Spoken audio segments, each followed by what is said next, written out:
I'm Kristen Risley, and I'm a kiteboarding enthusiast. I've flown a couple of trainers. I started off on a small trainer and got up into some bigger ones. So eventually I'll be getting onto the water. I'll be getting some lessons, hopefully from Great Lakes Kiteboarding or any of the other companies that sponsor us. And hopefully sometime, maybe even within the year, I could be up in Tawas kiteboarding on my own. Well, kiteboarding in general, a lot of people have said it's matching surfing, windsurfing, and flying a kite all in one. It also includes the board sports of a wakeboard style wake sport. You harness the wind to pull you along, no gas money, so cheap in the summer. I'd say it's about 80% kite stills. You have to be able to fly it because without the kite, you don't go anywhere. Then you can ride a land board, you can ride a snowboard, wakeboard, surfboard, any kind of board. I've seen people ride a chair before. As long as you have that kite and you know your stills, you can ride. You also need a handlebar, and the bar controls the kite, and you also are hooked into a harness just in case, because otherwise that kite would be a lot of pull on your body. This is a land kiteboard. You may have seen people on Munfield or Shaw Hall. You can ride on a much smaller kite because there's a lot less resistance.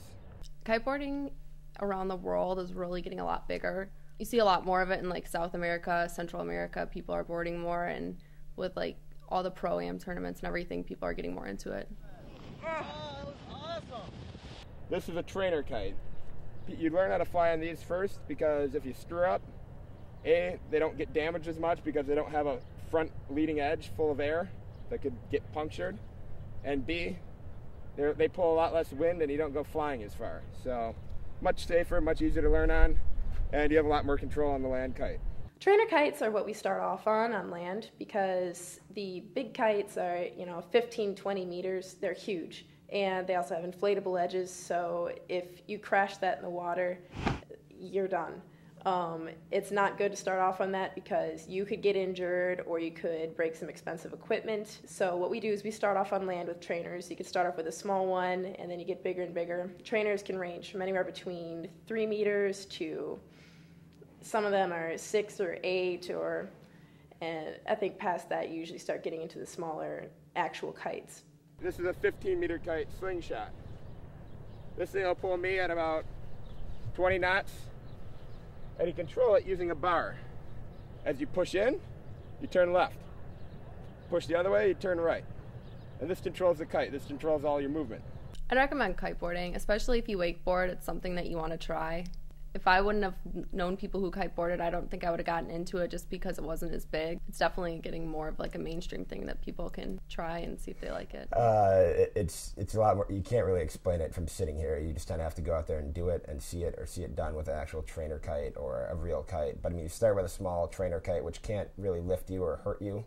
But the bigger kites, unless you know what you're doing, they can even cause death. But once you know what you're doing, as long as you are safe, they have plenty of safety releases. The kite will go before you. You'll be fine and safe. If it's windier out, you don't want like a little kite or you're just going to get tossed. So the harness hooks into the bar.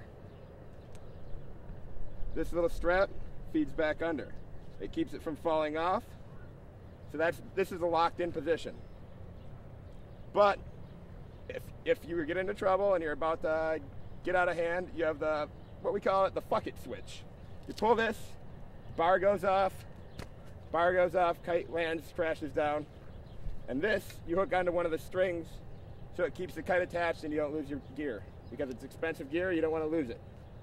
I wouldn't really call it an infant sport. It did start off semi-recently. It's been gaining popularity in the last couple of years. It's not completely unknown, but it's not something that's right in the limelight that everybody knows about. It's still something that's gaining popularity, but every year more and more people are getting interested in it. I've seen a video where a guy gets picked up 150 feet in the air, carried over land, and he was floating around doing kite loops for about 60 seconds, which, with everybody on the beach watching and filming, and there's nothing anyone could do about it. I mean, he ended up safe, he didn't get hurt, he landed in the trees, just because he knew how to act. If that was a beginner, it would have been a different story. If you cross your fingers, you could possibly get decent weather to ride at Lake Lansing, but there's really not many inland like water areas around here that you can ride on. You really need some place to take off, and even with Lake Lansing, there's really nowhere to go since there's no beach.